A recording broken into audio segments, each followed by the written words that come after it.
তাই তো আমার আম্মু বললাম তোর মোবাইলটা তো নিয়ে কিছু না তো নিয়ে গেছে আম্মু আমার ফোন দিল আমি ফোন দিছি দেখে এসেছি প্রথমে আমরা ঘরে আম্মু তো দিলাম এবার সাথী যখন কি যায় বন্ধু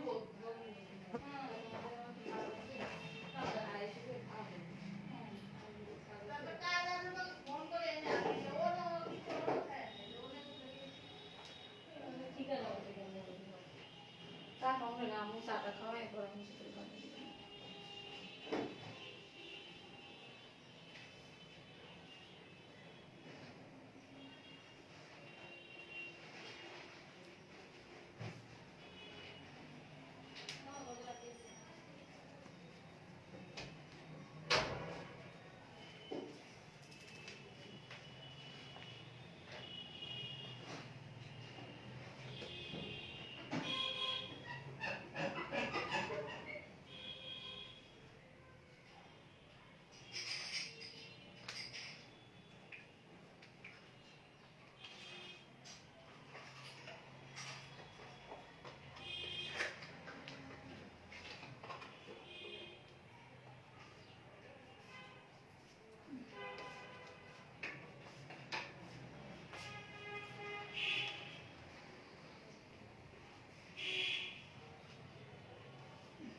আসসালামু আলাইকুম প্রিয় শিক্ষার্থীবৃন্দ, সবাইকে আজকে যারা আমাদের লাইভ ক্লাসে জয়েন করছো আমার পক্ষ থেকে আন্তরিক অভিনন্দন। তোমরা জানো যে আমরা লাস্ট ক্লাসে অ্যালকেন এই টপিকটা শেষ করছিলাম। এখানে একটা গুরুত্বপূর্ণ টপিক ছিল, সেটা হচ্ছে অক্টেন নাম্বার কি, অক্টেন নাম্বার কিভাবে বৃদ্ধি করা যায় তথা নকিং কিভাবে করা যায়। তো আমরা এই টপিকটা নিয়ে একটু আলোচনা করব। দেখো, অক্টেন নাম্বার বৃদ্ধির উপায় তথা নকিং কমাবার উপায়। দেখো, অক্টেন নাম্বার বৃদ্ধি তথা নকিং কমাবার উপায়।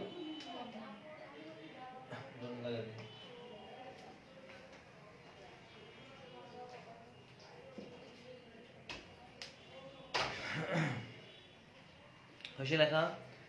তো প্রিয় শিক্ষার্থীবৃন্দ, খুব ভালো করে বুঝবা, বিজ্ঞানীরা গবেষণা করে লক্ষ্য করছে যে বৃহৎ শিকল বিশিষ্ট যে কার্বন, যে হাইড্রোকার্বন গুলো আছে, এগুলোতে সাধারণত আমাদের নকিংটা বেশি সৃষ্টি হয়। তুলনামূলকভাবে যদি আমরা আমাদের সে ডিজেল বা গ্যাসোলিন জ্বালানিগুলোকে যদি আমাদের পেট্রোল ইঞ্জিনে আনতে পারি, মানে পেট্রোল জ্বালানিতে আনতে পারি, তাহলে তুলনামূলকভাবে আমাদের নকিংটা কম হবে তথা অক্টেন নাম্বার বৃদ্ধি পাবে। অর্থাৎ বৃহৎ হাইড্রোকার্বন জ্বালানির তুলনায় ক্ষুদ্র হাইড্রোকার্বন মিশ্রিত জ্বালানিগুলো আমাদের বেশি কার্য ক্ষমতা সম্পন্ন তথা তাদের অক্টেন নাম্বার বেশি। তো এই কারণে আমরা যেটা করতে পারি, বৃহৎ হাইড্রোকার্বনকে আমাদের খুব সহজে আমাদের থার্মাল ক্র্যাকিং রিঅ্যাকশনের মাধ্যমে অর্থাৎ তাপীয় ভাঙন বিক্রিয়ার মাধ্যমে ক্ষুদ্র ক্ষুদ্র অণুতে রূপান্তরিত করে আমরা খুব সহজে আমাদের অক্টেন নাম্বার বৃদ্ধি করতে পারি। লেখা 1 নাম্বার।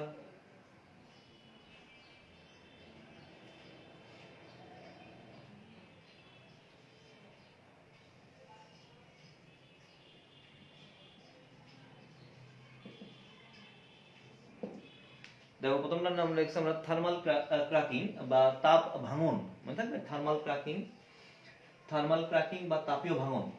তো লক্ষ্য করে একটু, C12H26 দেখছো, এটা হচ্ছে আমাদের ডোডেকেন। তো এই ডোডেকেনটাকে যদি আমরা থার্মাল ক্র্যাকিং করি, তো তোমাদের মনে আছে এই ক্ষেত্রে আমাদের ক্রোমিয়াম অক্সাইড অথবা আমাদের অ্যালুমিনিয়াম অক্সাইড, অর্থাৎ তুমি যদি এই সমস্ত প্রভাবক নাও তাহলে এখানে তাপমাত্রা রাখবে 500 ডিগ্রি সেন্টিগ্রেড তাপমাত্রা। আর যদি এই সমস্ত প্রভাবক নাও, মানে প্রভাবক যদি না নাও, তাহলে সেই ক্ষেত্রে এখানে তাপমাত্রা কিন্তু বেশি লাগবে। বোঝা গেছে? অনেক উচ্চ তাপমাত্রা, অর্থাৎ প্রায় 750 ডিগ্রি সেন্টিগ্রেড তাপমাত্রা, তখন তার হচ্ছে থার্মাল ক্র্যাকিং। আর যদি এরকম প্রভাবক নেই, তাহলে তখন সেটাকে বলা হচ্ছে প্রভাবকীয় ভাঙন। তো মনে করো আমরা যেহেতু থার্মাল ক্র্যাকিং এর কথা বলতেছি, যদি প্রভাবক নিলাম না, তাহলে সেক্ষেত্রে 750 ডিগ্রি সেন্টিগ্রেড তাপমাত্রা এটাকে উত্তপ্ত করব। উত্তপ্ত করলে মাধ্যমিক লেভেলে পড়ে আসছো, তোমাদের মনে আছে যে এই ক্ষেত্রে সাধারণত C5 থেকে C10 এর মধ্যে একটা চলে আসবে। দেখছো, C5 থেকে C10 এর মধ্যে একটা আমাদের অ্যালকেন তৈরি হবে। তো সবচেয়ে উৎকৃষ্টটা আমরা লিখলাম C8H18, দেখছো। আর এখানে তৈরি হলো C2H4, দেখো ইথিলিন তৈরি হলো। এবং আমাদের ইথিলিন হচ্ছে 2 অণু, তো 2 গুণে 4, 8 আর 4 দেখো 12, আর এখানে 8 আর 16 দেখো এখানে 26।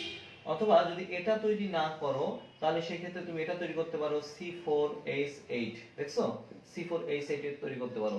তাহলে দেখো তো আমাদের এখানে মোট কার্বন আছে কয়টা দেখো, আমাদের 8 আর 4 12টা, আর হাইড্রোজেন আছে 8 আর 8 8 আর 16 দেখো 26, ঠিক আছে।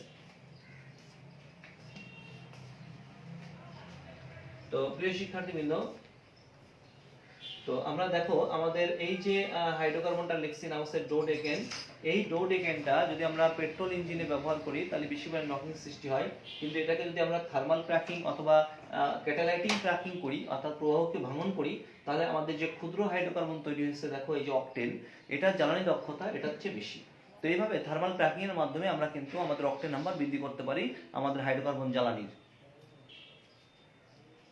2 নাম্বার TEL অর্থাৎ টেট্রামিথাইল লেড, অথবা TML টেট্রামিথাইল লেড, অথবা পেন্টাকার্বনিল আয়রন, মনে থাকবে পেন্টাকার্বনিল আয়রন, অথবা এই সমস্ত পদার্থগুলো যদি জ্বালানির সাথে ব্যবহার করা হয় তাহলে জ্বালানির অকটেন নাম্বার বৃদ্ধি পায়। কারণ এই সমস্ত পদার্থগুলো খুব সহজে আমাদের শাখাবিহীন অ্যালকেনগুলোকে খুব সহজে আমাদের শাখাযুক্ত অ্যালকেনে রূপান্তরিত করে, এভাবে অকটেন নাম্বার বৃদ্ধি পায়। যেমন এটা হলো টেট্রাইথাইল লেড, লক্ষ্য করো একটু, টেট্রাইথাইল লেডের সংকেত হলো এরকম, টেট্রাইথাইল লেড, এটা হচ্ছে TML অর্থাৎ টেট্রামিথাইল লেড অর্থাৎ এরকম।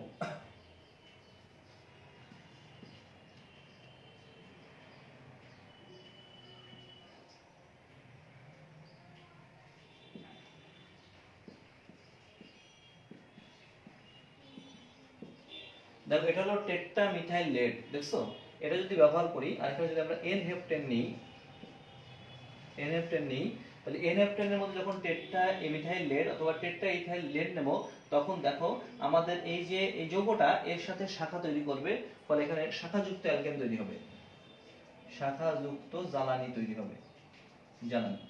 তো এই শাখাযুক্ত জ্বালানিগুলোর তোমরা জানো যে জ্বালানি দক্ষতা সবচেয়ে বেশি, অর্থাৎ এই ক্ষেত্রে অকটেন নাম্বার বৃদ্ধি পেল, নকিংটা কমে গেল।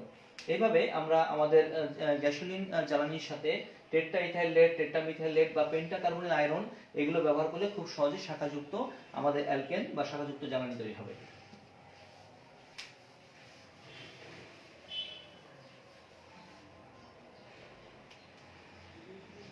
তিন নম্বর লেখো সমানুকরণ বিক্রিয়া দ্বারা, সমানুকরণ বিক্রিয়া দ্বারা। প্রিয় শিক্ষার্থীবৃন্দ, অকটেন নাম্বার বৃদ্ধির 3 নম্বর প্রসেসটা হলো সমানুকরণ বিক্রিয়ার মাধ্যমে আমরা অকটেন নাম্বার বৃদ্ধি করতে পারি।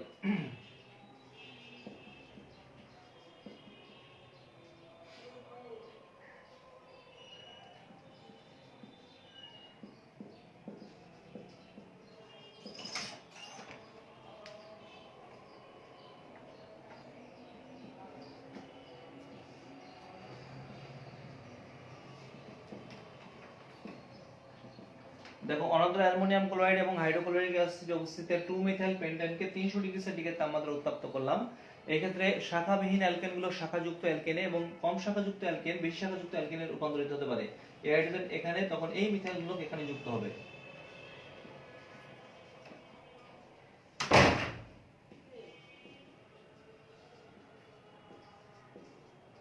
প্রিয় শিক্ষার্থীবৃন্দ, দেখো এটার তুলনায় এটার অকটেন নাম্বার বেশি, বিকজ এখানে কম শাখা আছে, এইজন্য নিবিড় সংস্পর্শে এসে কম্প্রেশন যখন করা হয় তখন এখানে কিন্তু অটো দহন ঘটতে পারে স্পার্কিং এর পূর্বেই। কিন্তু এটা ব্যবহার করলে শাখার সংখ্যা বেশি, ফলে নিবিড় সংস্পর্শে আসবে না, ফলে এই ক্ষেত্রে কিন্তু আমাদের অটো দহন ঘটবে না, যার জন্য এর অকটেন নাম্বার বেশি। এইভাবে আমরা কিন্তু আমাদের এই সমানুকরণ বিক্রিয়ার মাধ্যমে আমাদের যে সমস্ত জ্বালানিগুলো আছে তাদের শাখার সংখ্যা বাড়িয়ে অকটেন নাম্বার বৃদ্ধি করতে পারি।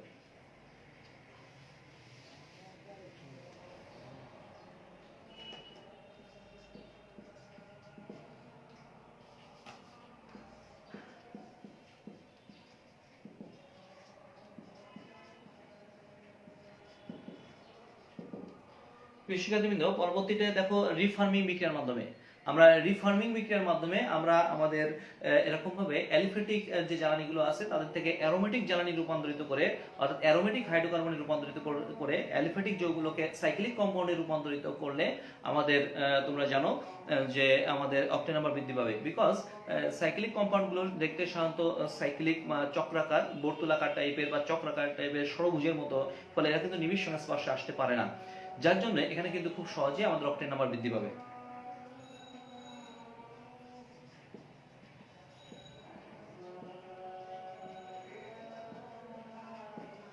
দেখো এটা হচ্ছে আমাদের এন হেক্সেন। তো এই এন হেক্সেনকে যদি আমরা প্লাটিনাম অথবা অ্যালুমিনিয়াম, ভ্যানাডিয়াম পেন্টাঅক্সাইড এবং 500 ডিগ্রি সেন্টিগ্রেড তাপমাত্রা উত্তপ্ত করি, তাহলে তুমি জানো এই এন যৌগটা আমাদের সাইক্লিক কম্পাউন্ডে রূপান্তরিত হবে, অর্থাৎ বেনজিনে রূপান্তরিত হবে। বেনজিনে রূপান্তরিত হবে। বিজ্ঞানীরা গবেষণা করে লক্ষ্য করছে যে অ্যালিফেটিক ওপেন চেনের তুলনায় অ্যারোমেটিক যে হাইড্রোকার্বন, এটাও তরল জ্বালানি, তুমি জানো বেনজিন তরল জ্বালানি, এই জ্বালানি উন্নত মানের অর্থাৎ উৎকৃষ্ট মানের জ্বালানি এবং এদের অক্টেন নাম্বার বেশি।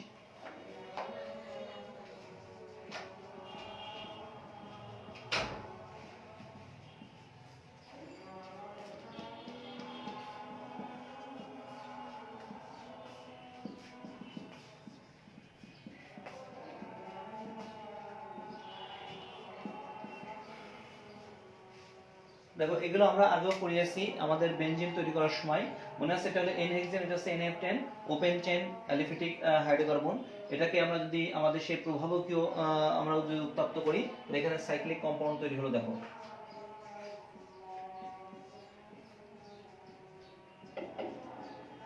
দেখো টলোইন তৈরি হয়েছে। এইভাবে বিজ্ঞানীরা বলতেছে যে আমরা আমাদের এই সমস্ত আমাদের এই সাইক্লিক কম্পাউন্ড তৈরি করে আমরা খুব সহজে আমাদের অক্টেন নাম্বার বৃদ্ধি করতে পারি। আশা করি প্রিয় শিক্ষার্থীবৃন্দ যে জ্বালানির অক্টেন নাম্বার কিভাবে বাড়ানো যায়, আমরা এখানে কয়েকটা প্রসেস দেখিয়েছি, 4টা প্রসেস, এর মাধ্যমে আমরা জ্বালানির অক্টেন নাম্বার বৃদ্ধি করতে পারি। আশা করি বিষয়টা বুঝতে পারছো, খুবই গুরুত্বপূর্ণ। এটা আমাদের বোর্ড পরীক্ষার জন্য, অ্যাডমিশন টেস্টের জন্য মনে রাখবা।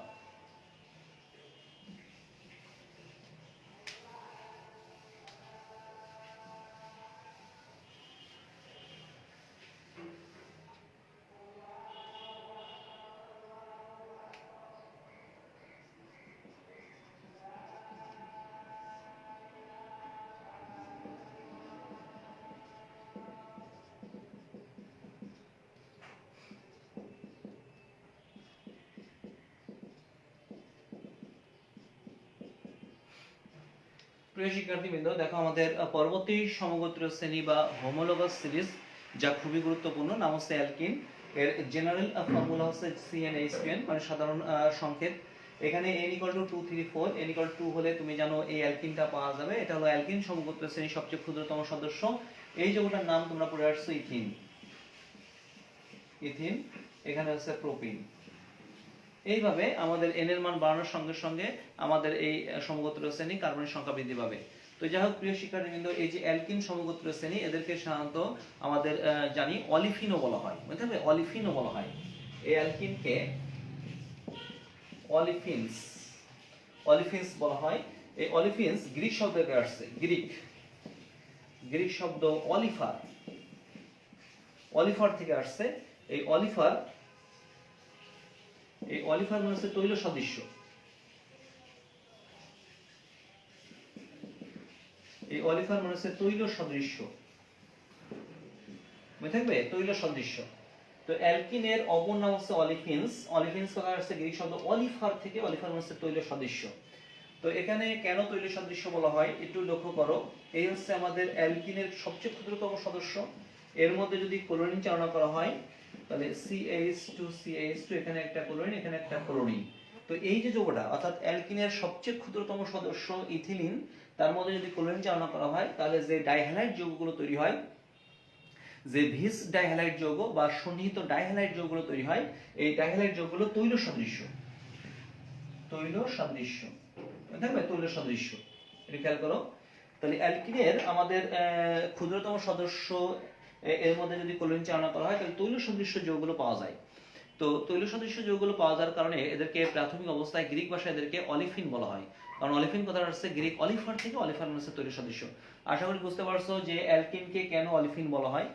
অবজেক্টিভ, অ্যাডমিশন টেস্ট, বোর্ড পরীক্ষা বিভিন্ন ক্ষেত্রে আসতে পারে, মনে রাখবা অ্যালকিনকে অলিফিন বলা হয় বিকজ এদের ক্ষুদ্রতম যে সদস্য আছে সেটা হতে পারে ইথিন বা প্রোপিন। এদেরকে হ্যালোজেনেশন মানে এদেরকে যদি আমরা হ্যালোজেন সংযোজন বিক্রিয়া করি অর্থাৎ অ্যাডিশন রিঅ্যাকশন অর্থাৎ হ্যালোজেন সংযোজন বিক্রিয়া যদি করি তাহলে যে যৌগগুলো পাওয়া যায় ভিস ডাইহ্যালাইড যৌগগুলো পাওয়া যায়, পাশাপাশি বা সন্নিহিত ডাইহ্যালাইড যৌগগুলো পাওয়া যায়। এই সন্নিহিত ডাইহ্যালাইড যৌগগুলো সাধারণত তৈল সাদৃশ্য লিকুইড সাবস্টেন্স এবং তৈল সাদৃশ্য, যার জন্য এদেরকে বলা আছে অলিফিন। তো মনে থাকে যেন যে অ্যালকিনকে কেন অলিফিন বলা হয়।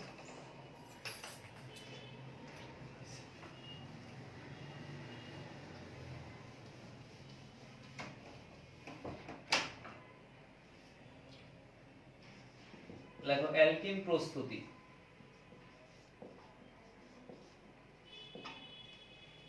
প্রিয় শিক্ষার্থীবৃন্দ, আমাদের পরবর্তী টপিকটার নাম হচ্ছে অ্যালকিন প্রস্তুতি। আমরা আমাদের অ্যালকিন প্রস্তুত করতে চাই।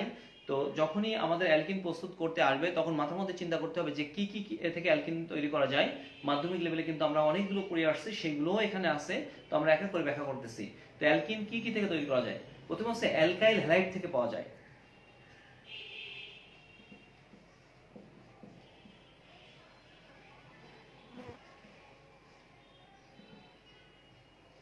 দেখো অ্যালকাইল হ্যালাইড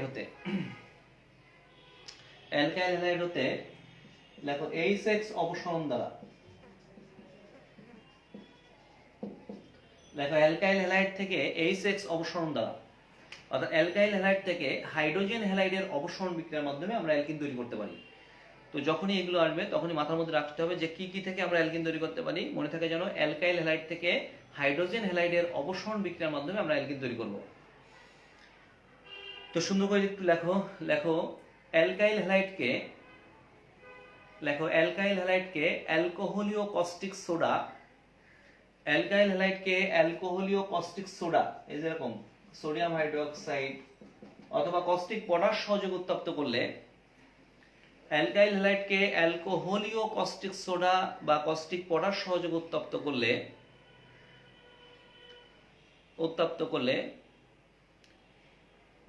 করলে এটি থেকে এক অণু H6 অপসারিত হয়ে, দেখো এটি থেকে এক অণু H6 মানে হাইড্রোজেন হ্যালাইড, এটি থেকে এক অণু হাইড্রোজেন হ্যালাইড অপসারিত হয়ে অ্যালকিন উৎপন্ন হয়।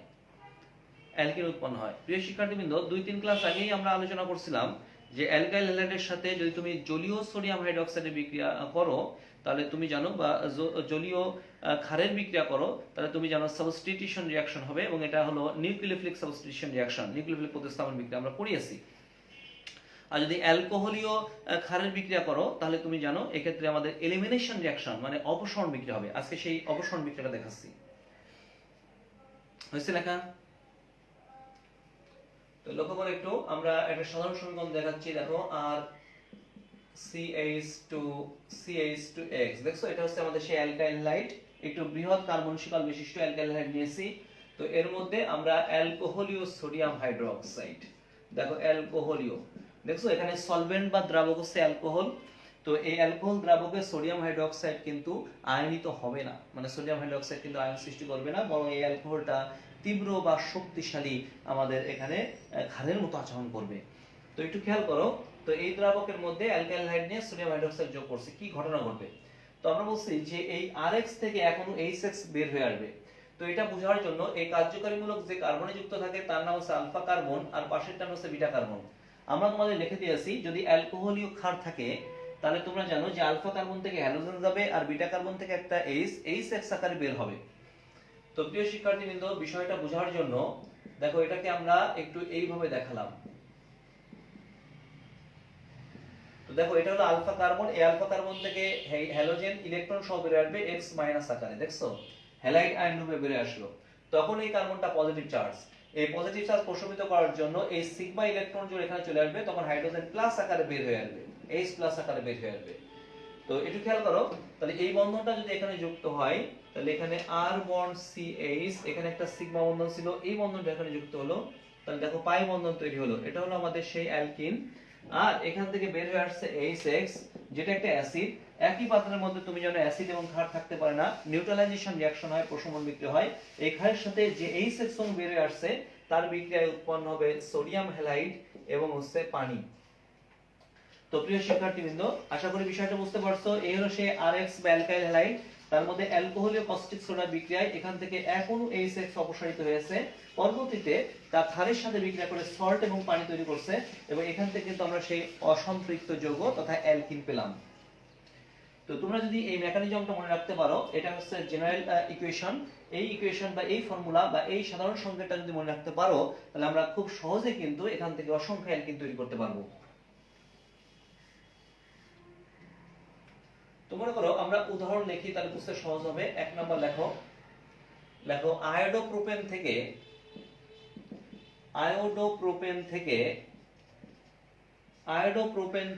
প্রোপিন তৈরি করো। আয়োডোপ্রোপেন থেকে প্রোপিন তৈরি করো। এটা গাড়ি আসছে, কত আসছে। আয়োডোপ্রোপেন থেকে প্রোপিন তৈরি করো। তো প্রিয় শিক্ষার্থীবৃন্দ, আগে আমরা আয়োডোপ্রোপেনের সংকেত লিখি। এটা হচ্ছে আমাদের আয়োডোপ্রোপেন, একটু খেয়াল করো, এটা হলো আমাদের আয়োডোপ্রোপেন। দেখছো, দ্যাট মিন্স অ্যালকাইল হ্যালাইড। তো এখান থেকে প্রোপিন তৈরি করতে বলছে, যেটা কিনা একটা অ্যালকিন। তো তুমি জানো যে অ্যালকাইল হ্যালাইড থেকে অ্যালকিন তৈরি করতে হলে এর মধ্যে অ্যালকোহলীয় কস্টিক সোডা বা কস্টিক পাউডার যোগ করতে হবে। তাহলে এর মধ্যে আমরা সোডিয়াম হাইড্রোক্সাইড নিলাম, তবে সেটা অ্যালকোহল দ্রাবকে দিলে এখান থেকে এলিমিনেশন রিঅ্যাকশন হবে, অপসারণ বিক্রিয়া হবে, নট সাবস্টিটিউশন রিঅ্যাকশন, প্রতিস্থাপন বিক্রিয়া না, এলিমিনেশন রিঅ্যাকশন, অপসারণ বিক্রিয়া। অর্থাৎ এই সাবস্ট্রেট অণু থেকে এক অণু H6 বের হয়ে আসবে। এই সেই সাবস্ট্রেট অণু, এটা হচ্ছে আমাদের কার্যকরী মূলক, এটা হচ্ছে আলফা কার্বন, এটা হচ্ছে বিটা কার্বন। তো আলফা কার্বন থেকে হ্যালাইড আয়ন, আর বিটা কার্বন থেকে একটা হাইড্রোজেন, পাশাপাশি দুটি কার্বন থেকে দুটি পরমাণু চলে গেলে পাই বন্ধন তৈরি হয়। তো দেখো এখানে CH3, এই কার্বন থেকে একটা H চলে গেছে, তাহলে এটা হচ্ছে CH। এই যে দেখো CH, এখানে একটা সিগমা বন্ধন ছিল, আর এখান থেকে হ্যালোজেন চলে গেছে, এখান থেকে H, এখান থেকে হ্যালোজেন, দুইটা পাশাপাশি কার্বন থেকে চলে যাওয়ার কারণে একটা পাই বন্ধন তৈরি হয়েছে। প্লাস, তো যে HI তৈরি হয়েছে, এটা একটা অ্যাসিড, এর সাথে ক্ষার বিক্রিয়া করছে, বিক্রিয়া করে উৎপন্ন হচ্ছে লবণ, সোডিয়াম আয়োডাইড প্লাস হচ্ছে পানি। এইভাবে আমরা আয়োডোপ্রোপেন থেকে এলিমিনেশন রিঅ্যাকশনের মাধ্যমে আমরা কিন্তু প্রোপিন তৈরি করছি। আশা করি বিষয়টা বুঝতে পারছো।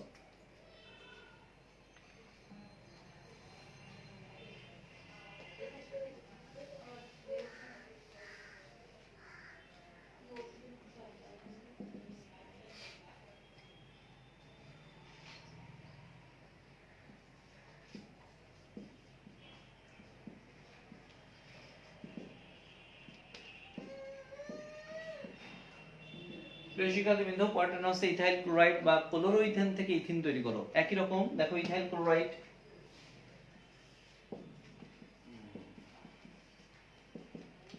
এর মধ্যে মনে করো কস্টিক পাউডার যোগ করলাম অথবা কস্টিক সোডা, যে কোনো কিছু। তাহলে এটা হচ্ছে আলফা কার্বন, এটা হচ্ছে বিটা কার্বন, আলফা কার্বন থেকে হ্যালাইড আয়ন, বিটা কার্বন থেকে হাইড্রোজেন, ফলে এখানে তৈরি হলো আমাদের অ্যালকিন। প্লাস দেখো এখান থেকে HCl বের হয়েছে, এক অণু H6, তার সাথে ক্ষার বিক্রিয়া করছে, পটাশিয়াম ক্লোরাইড প্লাস হচ্ছে পানি। আশা করি বুঝতে পারছো যে কিভাবে আমাদের RH থেকে বা অ্যালকাইল হ্যালাইড থেকে H6 অপসারিত হয়ে অ্যালকিন তৈরি হয়।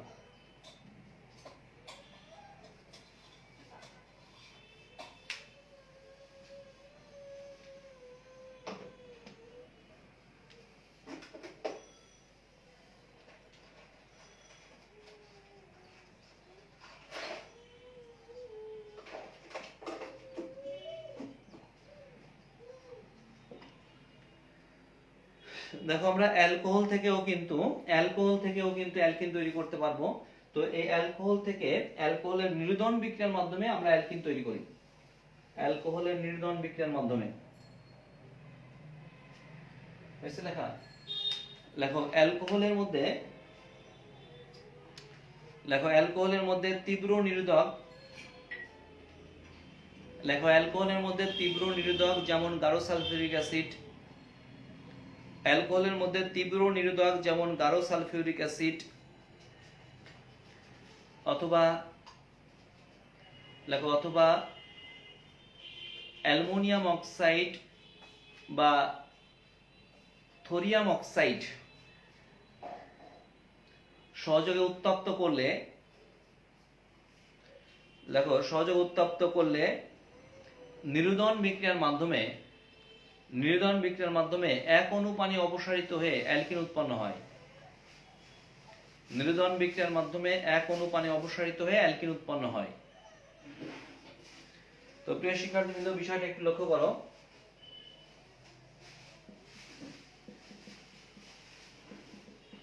এই হচ্ছে আমাদের অ্যালকোহল। এর মধ্যে যদি আমরা বাণিজ্যিক অ্যালকিন তৈরি করতে চাই, এই প্রসেসের মাধ্যমে বাণিজ্যিক অ্যালকিন তৈরি করা হয়। এই ক্ষেত্রে উত্তপ্ত অ্যালুমিনা বা অ্যালুমিনিয়াম অক্সাইড অথবা থোরিয়াম অক্সাইড, এটাকে থোরিয়া বলা হয়, আকরিক মনে থাকবে। এটা হচ্ছে অ্যালুমিনা, এটা হচ্ছে থোরিয়াম অক্সাইড। যদি এই দুটো নাও তাহলে 350 থেকে 400 ডিগ্রি সেন্টিগ্রেড তাপমাত্রা এটাকে উত্তপ্ত করতে হবে। উত্তপ্ত করলে এখান থেকে নিরুদন বিক্রিয়া ঘটবে, এই অণু থেকে অর্থাৎ অ্যালকোহল থেকে এক অণু পানি অপসারণ ঘটবে। এই কার্যকারীমূলক যে কার্বনে যুক্ত তার নাম আলফা কার্বন, পাশেরটা হচ্ছে বিটা কার্বন। তো লক্ষ্য করো একটু, এটাকে আমরা একটু ভেঙে লিখি মেকানিজম সহকারে। তো এই আলফা কার্বন থেকে OH মাইনাস অর্থাৎ হাইড্রোক্সাইড আয়ন বের হয়ে আসলো। তখন এই কার্বন পজিটিভ চার্জ, এই পজিটিভ চার্জ প্রশমিত করার জন্য সিগমা জোন ইলেকট্রন এখানে চলে যাবে, এখান থেকে H প্লাস বের হয়ে আসবে। তাহলে বলো H প্লাস আর OH মাইনাস, এখান থেকে পানির অণু তৈরি হলো। তো তুমি জানো পাশাপাশি দুটি কার্বন থেকে দুটি পরমাণু বা র্যাডিকাল চলে গেলে এখানে পাই বন্ধন তৈরি হয়।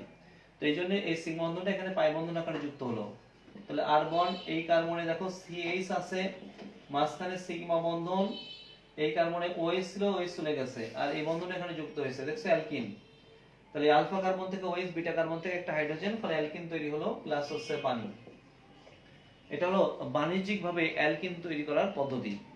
বাণিজ্যিকভাবে অ্যালকিন তৈরি করার প্রসেস হলো এটা, মনে থাকে জানো, বাণিজ্যিকভাবে আমরা এইভাবে অ্যালকিন তৈরি করতে পারবো।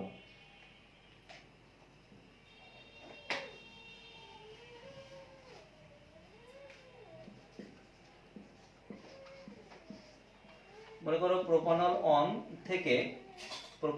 থেকে প্রোপিন তৈরি করো, প্রোপানল অন থেকে প্রোপিন তৈরি করো। এটা হচ্ছে প্রোপানল অন। তো এর মধ্যে আমরা অ্যালুমিনিয়াম অক্সাইড অথবা থোরিয়াম অক্সাইড 350 থেকে 400 ডিগ্রি সেন্টিগ্রেড তাপমাত্রা উত্তপ্ত করলাম। এটা হচ্ছে আলফা কার্বন, এটা হচ্ছে বিটা কার্বন।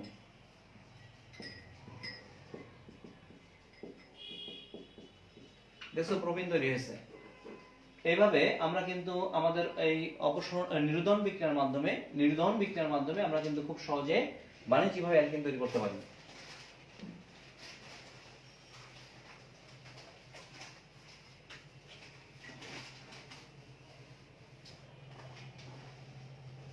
এছাড়াও দেখো,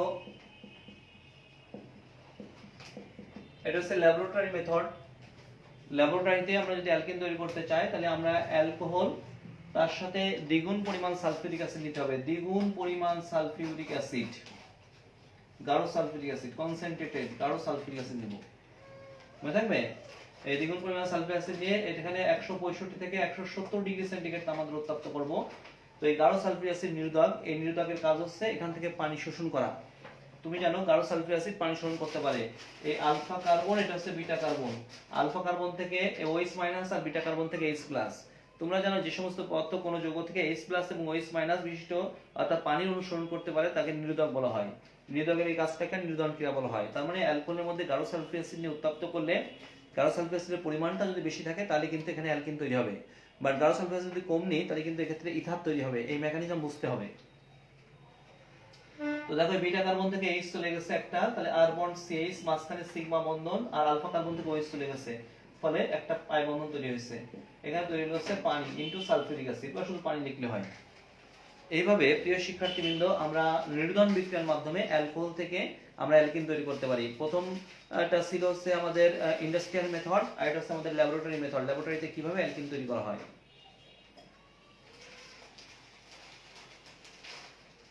হয়েছে লেখা?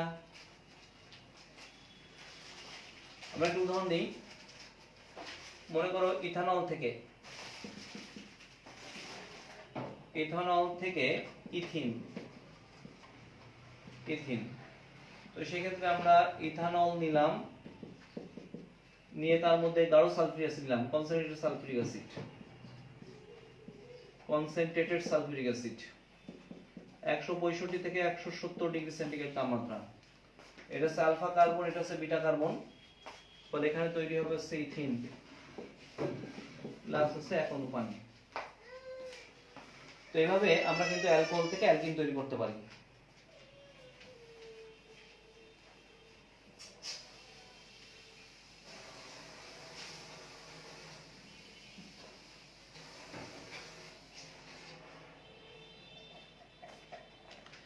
তো প্রিয় শিক্ষার্থীবৃন্দ, এখানে কিছু বেসিক কথা লিখতে হবে, একটু নোট লেখো। দেখো, জৈব রাসায়নিক বিক্রিয়ায় গাঢ় সালফিউরিক অ্যাসিড ব্যবহৃত হলে, লেখো জৈব রাসায়নিক বিক্রিয়ায় গাঢ় সালফিউরিক অ্যাসিড উপস্থিত থাকলে তা সরাসরি বিক্রিয়া অংশগ্রহণ করবে। লেখো জৈব রাসায়নিক বিক্রিয়ায় গাঢ় সালফিউরিক অ্যাসিড উপস্থিত থাকলে তা সরাসরি বিক্রিয়া অংশগ্রহণ করবে। কিন্তু লঘু সালফিউরিক অ্যাসিড উপস্থিত থাকলে শুধুমাত্র পানি বিক্রিয়া করবে এবং সালফিউরিক অ্যাসিড এক্ষেত্রে প্রবাহ হিসেবে কাজ করবে। জৈব রাসায়নিক বিক্রিয়ায় গাঢ় সালফিউরিক অ্যাসিড উপস্থিত থাকলে সরাসরি বিক্রিয়া করবে, কিন্তু লঘু সালফিউরিক অ্যাসিড ব্যবহার করলে পানি বিক্রিয়া করবে, কিন্তু সালফিউরিক অ্যাসিড প্রবাহ হিসেবে কাজ করবে। তো এই বেসিক কথাটা একটু মনে রাখতে হবে। কিন্তু দেখো, উপরের বিক্রিয়ায় আমাদের গাঢ় সালফিউরিক অ্যাসিড ব্যবহৃত হয়েছে, সুতরাং গাঢ় সালফিউরিক অ্যাসিড কিন্তু সরাসরি বিক্রিয়া করছে। কিন্তু যদি কোথাও লঘু সালফিউরিক অ্যাসিড ব্যবহৃত হয়, তার মানে সালফিউরিক অ্যাসিডের পরিমাণ কম, পানির পরিমাণ বেশি, তাহলে সেক্ষেত্রে পানি বিক্রিয়া অংশগ্রহণ করবে এবং সালফিউরিক অ্যাসিড সেক্ষেত্রে ক্যাটালিস্টের মতো আচরণ করবে, মানে প্রবাহকের মতো আচরণ করবে। আশা করি বিষয়টা বুঝতে পারছো। এবার আসো, আমাদের এই যে অ্যালকোহলের সাথে আমাদের সালফিউরিক অ্যাসিডের বিক্রিয়া, এটা কেমন হবে? তো বড় করে হেডিং দাও, লেখো অ্যালকোহলের সাথে সালফিউরিক অ্যাসিডের বিক্রিয়া, অ্যালকোহলের সাথে সালফিউরিক অ্যাসিডের বিক্রিয়া তাপমাত্রা এবং গাঢ়ত্বের উপর নির্ভরশীল। একটু ফার্স্ট লেখো অ্যালকোহলের সাথে সালফিউরিক অ্যাসিডের বিক্রিয়া হয়েছে তাপমাত্রা এবং গাঢ়ত্বের উপর নির্ভরশীল। অ্যালকোহলের সাথে সালফিউরিক অ্যাসিডের বিক্রিয়া তাপমাত্রা এবং গাঢ়ত্বের উপর নির্ভরশীল, এটা ফার্স্ট লিখতে হবে। তাহলে অ্যালকোহলের সাথে তুমি যে সালফিউরিক অ্যাসিড বিক্রিয়া করবা, এটা ডিপেন্ড করতেছে তাপমাত্রার উপর এবং তার ঘনমাত্রার উপর। দেখছো, অ্যালকোহলের সাথে সালফিউরিক অ্যাসিড বিক্রিয়া তাপমাত্রা এবং ঘনমাত্রার উপর নির্ভরশীল।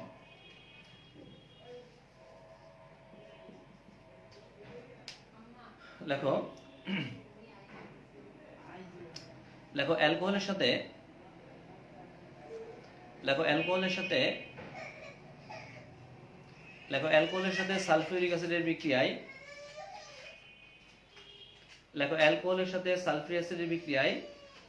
প্রথমে 100 ডিগ্রি সেন্টিগ্রেড তাপমাত্রায় অ্যালকোহলের সাথে সালফিউরিক অ্যাসিডের বিক্রিয়ায়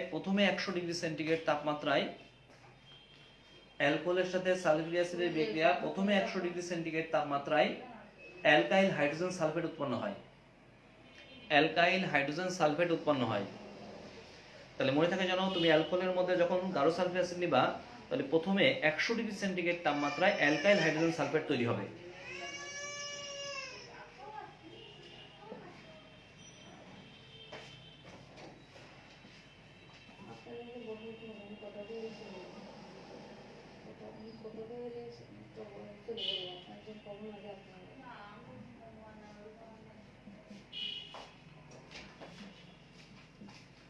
শিক্ষার্থীবৃন্দ, এ হচ্ছে অ্যালকোহল, এর 100 ডিগ্রি সেন্টিগ্রেড তাপমাত্রা। তাহলে এই ক্ষেত্রে এই এইচ আর ওএইচ মিলে পানি,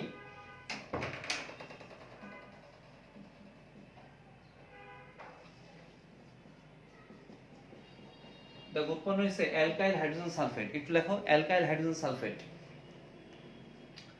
অ্যালকোহলের সাথে আমরা যখন সালফিউরিক অ্যাসিড বিক্রিয়া করতেছি, এই বিক্রিয়াটা আমার হচ্ছে তাপমাত্রা এবং গাঢ়ত্বের উপর নির্ভরশীল। তো প্রথমে জেনারেল বিক্রিয়াটা হলো 100 ডিগ্রি সেন্টিগ্রেড তাপমাত্রায় সালফিউরিক অ্যাসিডের সাথে অ্যালকোহল বিক্রিয়া করে অ্যালকাইল হাইড্রোজেন সালফেট তৈরি হবে। তো দেখো, এটা কিন্তু এরকমও লেখা যায়, প্রিয় শিক্ষার্থীবৃন্দ, দেখো এটাকে এরকমও লেখা যায় RCH2SO4H। দেখছো, অ্যালকাইল হাইড্রোজেন সালফেট। বিষয়টা কি বোঝা গেছে? এখন পরবর্তীতে প্রোডাক্ট কেমন হবে ডিপেন্ড করতেছে যে সালফিউরিক অ্যাসিড বেশি নাকি অ্যালকোহল বেশি। যদি সালফিউরিক অ্যাসিড বেশি থাকে তাহলে অ্যালকিন তৈরি হবে, আর যদি অ্যালকোহল বেশি থাকে তাহলে ইথার তৈরি হবে। বিষয়টা কি বুঝাতে পারছি? দেখো, যদি অ্যালকোহল বেশি এবং তাপমাত্রা কম, 140 ডিগ্রি সেন্টিগ্রেড। যদি অ্যালকোহল বেশি এবং তাপমাত্রা কম অর্থাৎ 140 ডিগ্রি সেন্টিগ্রেড হয়, তাহলে ইথার তৈরি হবে। ইথার তৈরি হবে। যদি অ্যালকোহল বেশি এবং তাপমাত্রা কম, তাহলে ইথার তৈরি হবে। তো প্রিয় শিক্ষার্থীবৃন্দ, কোন পদার্থ যদি এক্সেস থাকে দুইবার বিক্রিয়া করে, এখানে দেখো লিখছি অ্যালকোহল বেশি তাপমাত্রা কম, তাহলে অ্যালকোহল যদি বেশি থাকে তাহলে তোমার দুইবার বিক্রিয়া করবে। প্রথমে অ্যালকোহল বিক্রিয়া করছে এই প্রোডাক্টের সাথে আবার অ্যালকোহল বিক্রিয়া করবে, বিকজ অ্যালকোহল বেশি।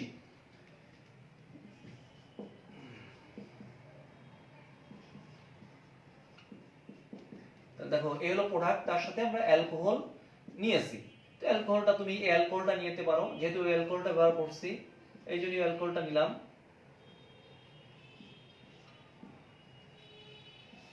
তাপমাত্রা 140 ডিগ্রি সেন্টিগ্রেড। তো দেখো এই এইচ আর এই বাইসালফেট মিলে সালফিউরিক অ্যাসিড তৈরি হলো।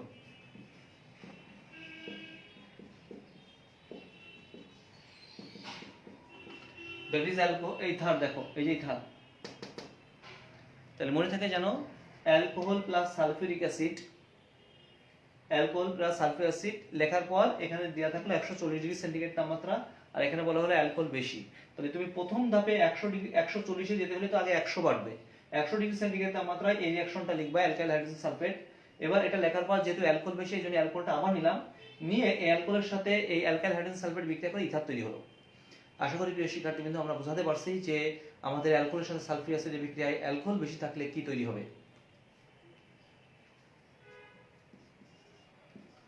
দেখো যদি সালফিউরিক অ্যাসিড বেশি এবং তাপমাত্রা বেশি অর্থাৎ 170 ডিগ্রি সেন্টিগ্রেড হয়, তাহলে অ্যালকিন তৈরি হবে। তো সেই ক্ষেত্রে 170 এ যেতে হলে তো 100 বাদবে, 100 ডিগ্রি সেন্টিগ্রেড তাপমাত্রা আগে এই বিক্রিয়াটা হয়ে গেছে, বোঝা গেছে? ওই বিক্রিয়াটা হয়ে গেছে। দেখো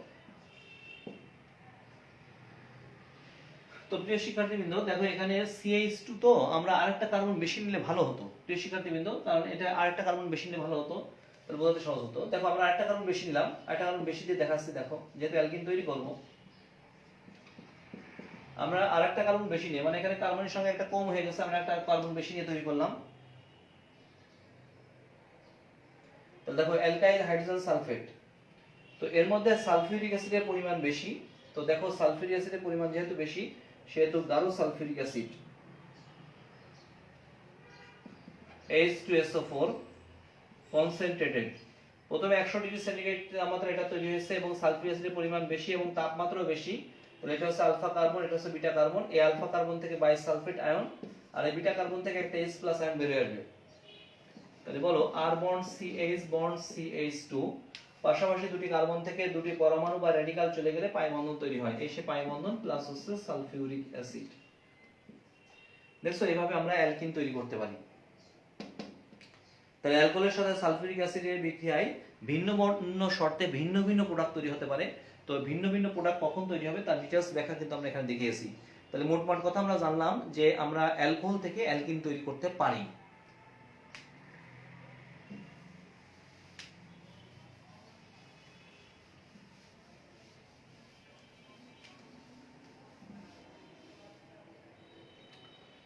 তো প্রিয় শিক্ষার্থীবৃন্দ, বিষয়টা হলো এরকম যে আসলে অর্গানিক কেমিস্ট্রি পড়াচ্ছি, এটা ম্যাথমেটিক্সের মধ্যে তোমাকে বারবার প্র্যাকটিস করতে হবে, তা নাহলে এই অর্গানিক রিঅ্যাকশনগুলো এত বেশি বিস্তৃত শাখা, তোমরা দেখেই বুঝতে পারতেছো যে আসলে কোনোটা বাদ দেওয়ার উপায় নাই, কারণ এটা একটার সাথে একটা তোমার লিঙ্কেজ।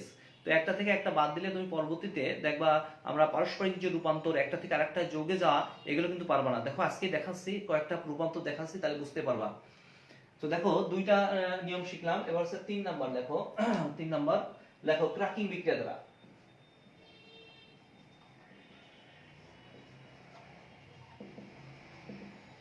প্রিয় শিক্ষার্থীবৃন্দ, পরবর্তী টপিকটা হচ্ছে ক্র্যাকিং রিঅ্যাকশন দ্বারা, ক্র্যাকিং বিক্রিয়ার মাধ্যমে তৈরি করতে পারি। একটু আগে দেখাচ্ছিলাম C12H26, দেখছো ডোডেকেন। এই ডোডেকেনকে তুমি যদি অ্যালুমিনা অথবা ক্রোমিয়াম অক্সাইড, দেখছো অ্যালুমিনা অথবা ক্রোমিয়াম অক্সাইড সহযোগে এটাকে উত্তপ্ত করো, অ্যালুমিনা অথবা ক্রোমিয়াম অক্সাইড সহযোগে এটাকে উত্তপ্ত করো 500 ডিগ্রি সেন্টিগ্রেড তাপমাত্রা, ক্র্যাকিং রিঅ্যাকশনের মাধ্যমে আমরা বলছি যে আমাদের C5 থেকে C10 এর মধ্যে একটা যৌগ তৈরি হবে, তাহলে C8H18 দেখছো, C2H4 ইথিন। তো দেখো এখানে কয়টা তৈরি হয়েছে লক্ষ্য করে একটু দেখো, 8টা, এখানে আমাদের 2 লিখলাম, তাহলে 2 4 8 4 12টা, আর এখানে আছে 18 আর হচ্ছে 8 16 দেখো, দেখছো, তাহলে আমাদের এখানে অ্যালকিন তৈরি হয়েছে, যে অ্যালকিন। তুমি যদি এটা না তৈরি করতে চাও এটাও তৈরি করতে পারো, C4H8 দেখছো, বিউটিন। এটাও তো এটা নিলে 2 অণু, এটা নিলে 1 অণু। এবার ক্র্যাকিং রিঅ্যাকশনের মাধ্যমে আমাদের বৃহৎ অ্যালকেন থেকে হাইড্রোকার্বন, সম্পৃক্ত হাইড্রোকার্বনকে ক্র্যাকিং রিঅ্যাকশনের মাধ্যমে আমরা অ্যালকিন তৈরি করতে পারি। এটা অবশ্য মিক্সচার, এর মধ্যে অ্যালকেনও থাকবে।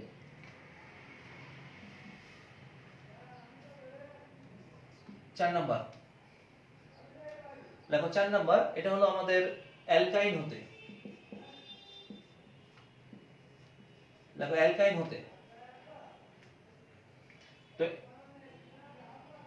অ্যালকাইন হতে আমরা অ্যালকিন তৈরি করতে পারি।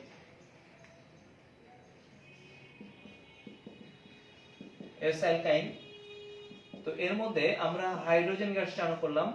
তুমি জানো অ্যাডিশন রিঅ্যাকশন হবে, সংযোজন বিক্রিয়া হবে। তো সংযোজন বিক্রিয়া কিন্তু স্যাচুরেটেড যৌগ তৈরি হবে, বাট আমরা এখানে আংশিকভাবে বিজারণ করতে চাই। এই আংশিক বিজারণ করার জন্য এখানে আমাদের প্রভাবক বিষ ব্যবহার করতে হবে। প্লাডিয়ামের উপস্থিতিতে বেরিয়াম সালফেট, মনে থাকবে, প্লাডিয়ামের উপস্থিতিতে বেরিয়াম সালফেট। তো এই প্লাডিয়ামের জন্য বেরিয়াম সালফেট হচ্ছে প্রভাবক বিষ, ফলে প্লাডিয়ামের কার্যক্ষমতা নষ্ট করে দেবে। এক ধাপে এই পাই বন্ধনটা ভেঙে দুটো হাইড্রোজেন যুক্ত হলো, দেখো আর bond CH double bond CH2। এইভাবে আমরা অ্যালকাইন থেকে কিন্তু অ্যালকিন তৈরি করতে পারি। উদাহরণ মনে করো আমাদের এখানে দেওয়া হলো প্রোপাইন, প্রোপাইন থেকে প্রোপিন তৈরি করো।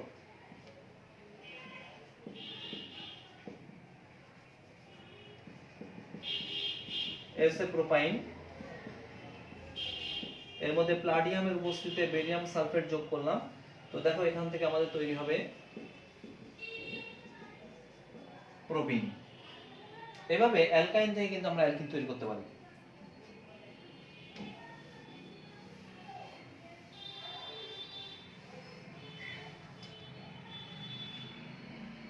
পাঁচ নাম্বার লেখো, ভিস ডাইহ্যালাইড যৌগ থেকে,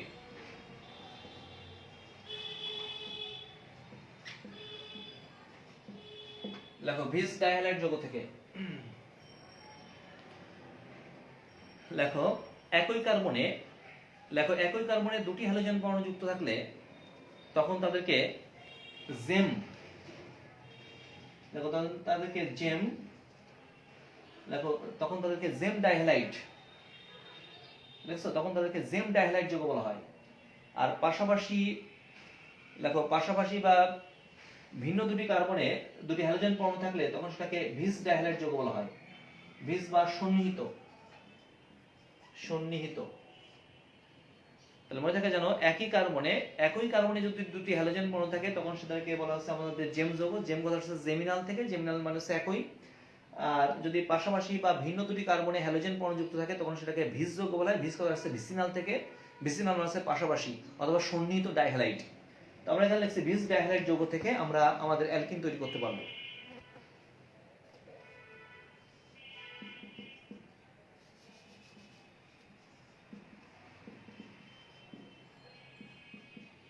দেখো এটা হলো পাশাপাশি দুটি কার্বনে হ্যালোজেন, এই জন্য এর নাম রাখা হয়েছে ভিস ডাইহ্যালাইড যৌগ। এই ভিস ডাইহ্যালাইড যৌগকে আমরা জিঙ্ক চূর্ণ সহযোগে পাতন করব, মনে থাকবে, জিঙ্ক নিয়ে এটাকে উত্তপ্ত করব। তবে বলতো এই জিঙ্ক এই হ্যালোজেনের সাথে বিক্রিয়া করে জিঙ্ক হ্যালাইড যৌগ তৈরি হবে। তোমরা বলো পাশাপাশি দুটি কার্বন থেকে দুটি পরমাণু চলে গেলে পাই বন্ধন তৈরি হয়।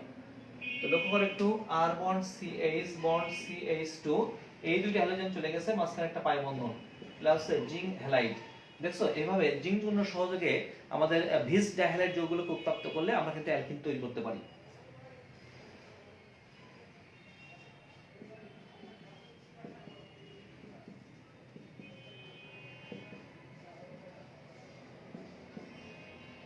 দেখো এটাকে উত্তপ্ত করলে এখান থেকে হ্যালোজেন চলে গেল, এখানে তৈরি হলো CH2 প্লাস জিঙ্ক ক্লোরাইড।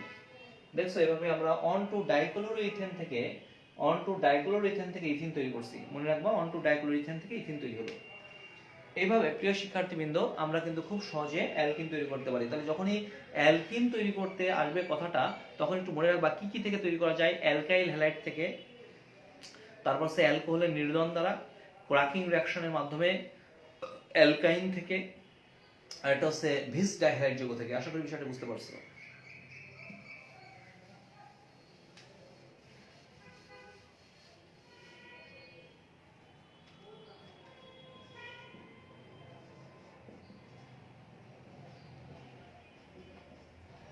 শিক্ষার্থীবৃন্দ, খুবই গুরুত্বপূর্ণ টপিক, সেটা হচ্ছে মিথেন ও ইথেনের পারস্পরিক রূপান্তর দেখাও। লেখো মিথেন ও ইথেনের পারস্পরিক রূপান্তর। এগুলোই যে বলছিলাম পারস্পরিক রূপান্তর খুবই গুরুত্বপূর্ণ। লেখো মিথেন ও ইথেনের পারস্পরিক রূপান্তর দেখাও। একটু ফাস্ট লেখো। লেখো মিথেন ও ইথেনের পারস্পরিক রূপান্তর দেখাও। অর্থাৎ আমরা মিথেন থেকে একবার ইথেন তৈরি করব, আর একবার ইথেন থেকে মিথেন তৈরি করব। তো প্রথমে আসো আমরা মিথেন থেকে ইথেন তৈরি করতে চাই। তো বলো, মিথেন থেকে যদি ইথেন তৈরি করতে চাই তাহলে কার্বনের সংখ্যা বাড়াতে হবে। আর কার্বনের সংখ্যা বাড়ানো হয় যে পদ্ধতির মাধ্যমে, তার নাম হচ্ছে জৈব যৌগের আরোহ পদ্ধতি। আর এই আরোহ পদ্ধতিটার নাম হচ্ছে উডস বিক্রিয়া। তাহলে উডস বিক্রিয়ার মাধ্যমে কিন্তু আমরা আমাদের কার্বনের সংখ্যা বাড়াতে পারি। একটু ভালো করে খেয়াল করো। তাহলে তুমি জানো আমরা যে উডস বিক্রিয়ার কথা বলতেছি, এই উডস বিক্রিয়া কিন্তু অ্যালকাইল হ্যালাইড বিক্রিয়া করে। এখানে তো অ্যালকাইল হ্যালাইড না, অ্যালকেন। তাহলে এটাকে হ্যালোজেনেশন করব সীমিতভাবে। তো এটাকে আমরা হ্যালোজেনেশন করলাম, এর মধ্যে ক্লোরিন যোগ করলাম। যোগ করলে দেখো উৎপন্ন হলো CH3Cl প্লাস HCl। বুঝা গেছে? ক্লোরোমিথেন। এরবার এই যে ক্লোরোমিথেন, এর মধ্যে মেটালিক সোডিয়াম নিলাম, ড্রাই ইথারের উপস্থিতিতে, শুষ্ক ইথারের উপস্থিতিতে দুই অণু বিক্রিয়া করলো। তো তুমি জানো এখানে আমাদের সোডিয়াম আর এই ক্লোরিন মিলে সোডিয়াম ক্লোরাইড, আর এখানে তৈরি হলো হচ্ছে আমাদের ইথেন প্লাস হচ্ছে সোডিয়াম ক্লোরাইড। এখানে দুই অণু, এখানে হচ্ছে দুই অণু। তো প্রিয় শিক্ষার্থীবৃন্দ, দেখো মিথেন ছিল, ইথেন তৈরি হয়েছে। পারস্পরিক রূপান্তর দেখাচ্ছি। তুমি বলো এই উডস বিক্রিয়া আগে শেখানো হয়েছে, তা আমি যদি কোনো একটা বিক্রিয়া যদি বাদ দিই, অর্থাৎ প্রস্তুত পণ্য যদি বাদ দিই, তাহলে তুমি কিন্তু এটা পারতে না। বুঝা গেছে? এই জন্য প্রত্যেকটা ডিটেলস শেখানো হচ্ছে। মিথেন থেকে কিন্তু আমরা ইথেন তৈরি করলাম আমাদের সেই উডস বিক্রিয়ার মাধ্যমে। এবার ইথেন থেকে মিথেন তৈরি করব।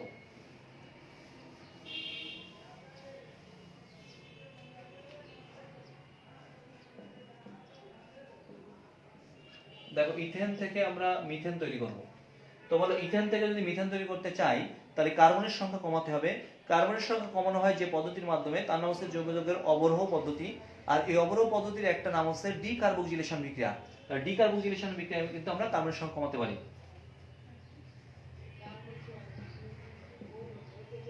প্রিয় শিক্ষার্থীবৃন্দ, যেহেতু আমাদের এই রিঅ্যাকশনটা অনেক বৃহৎ আসবে, অনেক বৃহৎ রিঅ্যাকশন আসবে, এই জন্য আমরা এটাকে রোড রিঅ্যাকশনে দেখাবো। রোড রিঅ্যাকশন মানে হচ্ছে সাইড প্রোডাক্ট লেখা যাবে না, শুধু মেইন প্রোডাক্ট লিখবো। মনে থাকবে? রোড রিঅ্যাকশন দ্যাট ইজ কোনো সাইড প্রোডাক্ট লিখবো না, শুধু মেইন প্রোডাক্টটা লিখবো। আর যে ক্যাটালিস্ট ব্যবহার করব, যে প্রভাবক ব্যবহার করব, যে রিঅ্যাকশন মানে যে রিঅ্যাকট্যান্স ব্যবহার করব, সেটা তীর চিহ্নের উপর নিচে লিখবো। তো দেখো এটা হলো ইথেন। তো দেখো ইথেনের মধ্যে প্রথমে হ্যালোজেনেশন করলাম, টার্গেটটা হচ্ছে আমরা মিথেনে আসবো। তো তুমি জানো মিথেন করতে হলে কার্বনের সংখ্যা কমাতে হবে, ডিকার্বক্সিলেশন বিক্রিয়া। তো ডিকার্বক্সিলেশন বিক্রিয়া করতে হলে তুমি জানো জৈব অ্যাসিডের সোডিয়াম লবণ তৈরি করতে হবে। জৈব অ্যাসিডের সোডিয়াম লবণ তৈরি করতে হলে জৈব অ্যাসিড লাগবে। জৈব অ্যাসিড তৈরি করতে হলে অ্যালডিহাইড লাগবে। অ্যালডিহাইড তৈরি করতে হলে অ্যালকোহল লাগবে। অ্যালকোহল তৈরি করতে হলে আরএক্স লাগবে। তো আমাদের প্রথম কাজ হচ্ছে এখান থেকে আরএক্স তৈরি করা। মাথার মধ্যে রাখতে হবে দিস ইজ অর্গানিক কেমিস্ট্রি। ওই হালকার পরে ঝাপসা ঝাপসা পড়ার কোনো সুযোগ নাই। যারা অর্গানিক কেমিস্ট্রি 1 মাস 1.5 মাস শেষ করে দিয়েছে, বুঝতে হবে ফাঁকি দিয়েছে। কতটা ফাঁকি দিয়েছে? যখন তুমি বোর্ড পরীক্ষায় বসবা, দেখবা তুমি অর্গানিক কেমিস্ট্রি প্রশ্ন অ্যান্সার করতে পারবা না। বুঝা গেছে? অথবা যখন বোর্ড পরীক্ষা অ্যাডমিশন টেস্ট দিবা, তখন বায়োস্কোপ দেখা শুরু করবা। এই জন্যই খুব মন দিয়ে শোনো। বোঝা গেছে? যে অর্গানিক কেমিস্ট্রি পারে সে কেমিস্ট্রি বস, নতুবা সে কেমিস্ট্রি কিছু জানে না। খেয়াল করো একটু ইথেন, এটাকে হ্যালোজেনেশন করে আমরা প্রথমে আরএক্স তৈরি করব। তো দেখো আমরা যদি সাইড প্রোডাক্ট লিখতে না চাই তাহলে এখানে আমরা লিখতে পারি HCl। দেখো উৎপন্ন হলো CH3CH2Cl। দেখছো আরএক্স তৈরি হয়েছে। আচ্ছা, এরপর এখান থেকে অ্যালকোহল তৈরি করব, এই জন্য সোডিয়াম হাইড্রোক্সাইড লিখলাম। অ্যালকোহল তৈরি হবে নাকি অ্যালকিন তৈরি হবে ডিপেন্ড করতেছে সলভেন্টটা কেমন, অর্থাৎ সোডিয়াম হাইড্রোক্সাইড কোন দ্রাবকে আছে। যদি অ্যালকোহলিও লিখি তাহলে কিন্তু এখান থেকে অ্যালকিন তৈরি হবে। তো যেহেতু আমরা আমাদের অ্যালকোহল তৈরি করতে চাই, এই জন্য অ্যাকোয়াস নিলাম। দেখছো অ্যাকোয়াস নিলে এখানে তুমি জানো নিউক্লিওফিলিক প্রতিস্থাপন বিক্রিয়া হবে, নিউক্লিওফিলিক সাবস্টিটিউশন রিঅ্যাকশন হবে। এখানে ওই স্মোক দ্বারা ক্লোরিন প্রতিস্থাপিত হবে। দেখো উৎপন্ন হবে CH3CH2OH। দেখছো অ্যালকোহল তৈরি হয়েছে। বলো অর্গানিক কেমিস্ট্রিতে যদি অ্যালকোহল পাই, তাকে যদি জারিত করি, জারক পদ্ধতি যদি জারিত করি, কন্টিনিউয়াসলি জারিত করি, তাহলে প্রথমে অ্যালডিহাইড তারপর অর্গানিক অ্যাসিড। এই জন্য দেখো এটাকে জারিত করলাম। তুমি জানো জারকের নাম potassium dichromate plus sulphuric acid, মনে আছে?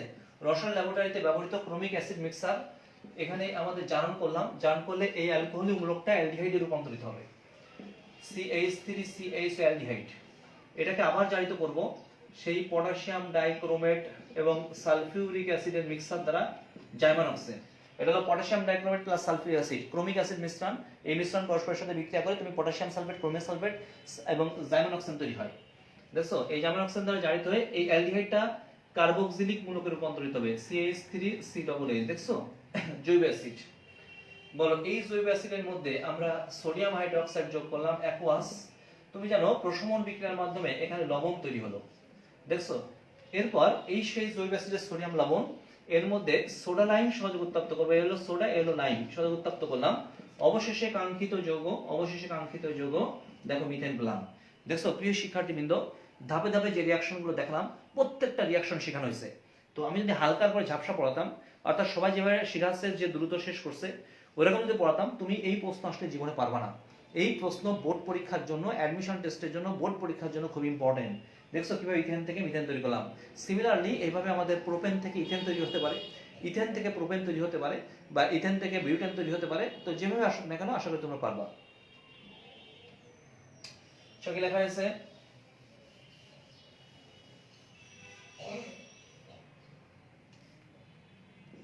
কোশ্চেন নম্বর 2, লেখো ইথেন ও ইথিনের পারস্পরিক রূপান্তর। প্রিয় শিক্ষার্থীবৃন্দ, টপিকটা হচ্ছে ইথেন এবং ইথিনের পারস্পরিক রূপান্তর। প্রথমে আসো, এই হলো ইথেন, ইথেন থেকে ইথিন তৈরি করব। লক্ষ্য করে একটু, এই হলো আমাদের ইথেন। এই ইথেনের মধ্যে আমরা হ্যালোজেনেশন করলাম। দেখছো, হ্যালোজেনেশন করলাম, তাহলে উৎপন্ন হলো CH3CH2Cl প্লাস হচ্ছে হাইড্রোক্লোরিক অ্যাসিড। দেখছো, ক্লোরোইথেন। এরপর এই যে ক্লোরোইথেন তৈরি হয়েছে, এর মধ্যে অ্যালকোহলীয় কস্টিক পটাশ সহযোগ উত্তপ্ত করলাম, সোডিয়াম হাইড্রোক্সাইড অ্যালকোহলীয়। এই হলো কার্যকারী মূলক, এই হলো আমাদের বিটা কার্বন। তো তুমি জানো যে আমাদের RX এর মধ্যে অ্যালকোহলীয় কস্টিক সোডা যোগ করলে এলিমিনেশন রিঅ্যাকশন বলে, অপসারণ বিক্রিয়া বলে, অ্যালকিন তৈরি হয়। এখান থেকে হ্যালোজেন, এখান থেকে হাইড্রোজেন, H আকারে বেরিয়ে যাবে, এই সিগমা বন্ধনটা পাই বন্ধন তৈরি করবে। তো দেখো CH2 double bond CH2, side product sodium chloride plus হচ্ছে পানি। কেবলই রিঅ্যাকশন দেখিয়েছি। দেখো অ্যালকাইল হ্যালাইড থেকে অ্যালকিন তৈরি করে দেখাইছি। প্রথম বিক্রিয়া, অ্যালকিনের প্রথম বিক্রিয়া যে কিভাবে অ্যালকিন তৈরি হয় অ্যালকাইল হ্যালাইড থেকে। এই জন্য মাথার মধ্যে রাখতে হবে যে কিভাবে আমরা অ্যালকিন তৈরি করব। এটা হলো অ্যালকেন, অ্যালকেন থেকে অ্যালকিন তৈরি করা যায় না, হ্যালোজেনেশন করে RX তৈরি করছি, RX কে অ্যালকোহলীয় কস্টিক সোডার সাথে উত্তপ্ত করে এলিমিনেশন রিঅ্যাকশনের মাধ্যমে এখান থেকে অ্যালকিন তৈরি করছি। আশা করি বিষয়টা বুঝতে পারছো। সঠিক লেখা আছে। প্রিয় শিক্ষার্থীবৃন্দ, এবার এটা থেকে এটা রিভার্স কেস, ইথিন থেকে আমরা ইথেন তৈরি করব। সব সৃজনশীল, প্রিয় শিক্ষার্থীবৃন্দ, সব সৃজনশীল টপিক। তো তোমরা জানো এই হলো আমাদের ইথিন। এর মধ্যে আমরা হাইড্রোজিনেশন বিক্রিয়া পড়াবো, যা মাধ্যমিক লেভেলে পড়ে আসছে। মাধ্যমিক লেভেল, নিকেল প্রভাবক 180 থেকে 200 ডিগ্রি সেন্টিগ্রেড তাপমাত্রা। কেউ যদি প্লাটিনাম বা প্লাডিয়াম ব্যবহার করে তাহলে রুম টেম্পারেচার বিক্রিয়া ঘটবে। এই পাই বন্ধন ভেঙে দুটো হাত তৈরি হবে, হাইড্রোজেন একটা এখানে, হাইড্রোজেন একটা এখানে। অবশেষে কাঙ্ক্ষিত যৌগ ইথেন তৈরি হলো। তো প্রিয় শিক্ষার্থীবৃন্দ, আমরা আশা করি আজকের ক্লাস তোমাদের ভালো লাগছে এবং অর্গানিক কেমিস্ট্রি ভালো লাগতেই হবে, বিকল্প নাই। কারণ অন্যান্য কেমিস্ট্রির অন্যান্য যে শাখা, এই শাখায় সব মুখস্থ টুকস্থ, কিন্তু এখানে দেখবা নিজেরা গবেষণা করে, অনেক কিছু বইতে নাই, বাট নিজেরা গবেষণা করে তুমি কিন্তু যদি একটা পারো অন্যটা পারবা। কারণ হয়তো আমি এই রিঅ্যাকশন দেখাচ্ছি, পরীক্ষার সময় এটা না দিয়ে অন্য একটা দিতে পারে। তো এগুলো তো গবেষণার বিষয় এবং প্র্যাকটিসের বিষয়। এবং যখন তুমি এই রিঅ্যাকশনগুলো নিজে পারবা, নিজে সলভ করতে পারবা, দেখবা তোমার কাছে ম্যাথমেটিক্স যেমন একটা ম্যাথ মিলানোর পর তোমার যেরকম ভালো লাগে, ভালো অনুভূতিটা যেমন হয়, ঠিক আমার মনে হয় যে অর্গানিক কেমিস্ট্রি রিঅ্যাকশনের প্রোডাক্ট মিলাতে পারলে আমার মনে হয় তোমাদের সেই অনুভূতিটা ফিরে আসবে, এবং রসায়ন বিজ্ঞানের যে রস সেটা তুমি ফিরে পাবা। তো আশা করি প্রিয় শিক্ষার্থীবৃন্দ, আমরা অর্গানিক কেমিস্ট্রি মোটামুটি বুঝতেছি। অ্যালকিনের আমরা আজকে প্রস্তুত প্রণালী এবং পারস্পরিক রূপান্তর দেখালাম। নেক্সট দিন কিন্তু অ্যালকিনের আমরা রিঅ্যাকশন দেখাবো, যা খুবই গুরুত্বপূর্ণ। অ্যালকিনের তোমরা জানো যে রিঅ্যাকশনগুলো দেই, তার মধ্যে একটা গুরুত্বপূর্ণ রিঅ্যাকশন হচ্ছে সংযোজন বিক্রিয়া, একটা হচ্ছে পলিমারাইজেশন রিঅ্যাকশন, পলিমার কোণ বিক্রিয়া, এবং এর মধ্যে খুবই গুরুত্বপূর্ণ হচ্ছে বিয়ার টেস্ট এবং তুমি জানো ওজোনোলাইসিস রিয়াকশন। এই সমস্ত ওজোনোলাইসিস রিয়াকশন যা কিনা আমাদের অ্যালকিনের অত্যন্ত গুরুত্বপূর্ণ, বিকজ এই রিয়াকশনের মাধ্যমে অর্থাৎ ওজোনোলাইসিস বিক্রিয়ার মাধ্যমে মাতৃ অ্যালকিনটা কি ছিল, অ্যালকিনটার গঠনটা কেমন, স্ট্রাকচারটা কেমন, এই অ্যালকিনটা কি ধরনের অ্যালকিন, এটা আমাদের কি সিমেট্রিক অ্যালকিন নাকি অ্যাসাইমেট্রিক অ্যালকিন, মাতৃ অ্যালকিনটার নাম কি, আমরা খুব সহজে খুব সহজে আমাদের মানে কি বলে আমাদের কেমিক্যাল রিয়াকশনের মাধ্যমে খাতা কলমে আমরা বলে দিতে পারবো। খাতা কলমে আমরা বলে দিতে পারবো যেখানে আমাদের কি ধরনের অ্যালকিন আছে মাতৃযৌগের মধ্যে। তো আশা করি প্রিয় শিক্ষার্থীবৃন্দ বুঝতে পারছো, আর তোমাদের বুঝতে পারতেছো যে আমরা আমাদের এই 1 ঘন্টা টানা কথা বলছি, কোনো রকম কিন্তু ফাঁকি থাকে না। তোমাদের মধ্যে অনেকেই বলো যে স্যার শেষ করতে এত, আমি কি গল্প করি? আমরা কি গল্প করতেছি এখানে যে আমাদের আমাদের লাগতেছে? তোমরা যদি বলো যে শেষ করে দেন, আমরা হালকার পরে ঝাপসা পড়া দিয়ে শেষ করে দিতে পারি, এত সব আলোচনা নাও করতে পারি, আমরা অল্প অল্প পড়া শেষ করে দিতে পারি, যা সবাই করে আমরা অল্প অল্প পড়ায় শেষ করে দিতে পারি। পরবর্তীতে দেখা যাচ্ছে যে তোমার ওই কেমিস্ট্রি পড়ার জন্য আমার 20,000-25,000 টাকা দিয়ে অ্যাডমিশন টেস্টের সময় টিচার রাখা লাগবে। তো তখন 20,000-25,000 টাকা দিয়ে টিচার রাখতে চাও নাকি এখন 1,000 টাকা দিয়ে পড়তে চাও? আমার মনে হয় যে 1,000 টাকা দিয়ে পড়তে চাও। এই জন্যই যাদের পেমেন্টগুলো বাকি আছে, এই 1,000 টাকার পেমেন্টগুলো বাকি আছে, তারা একটু দ্রুত পেমেন্ট ক্লিয়ার করার চেষ্টা করবা। সবাইকে অসংখ্য ধন্যবাদ।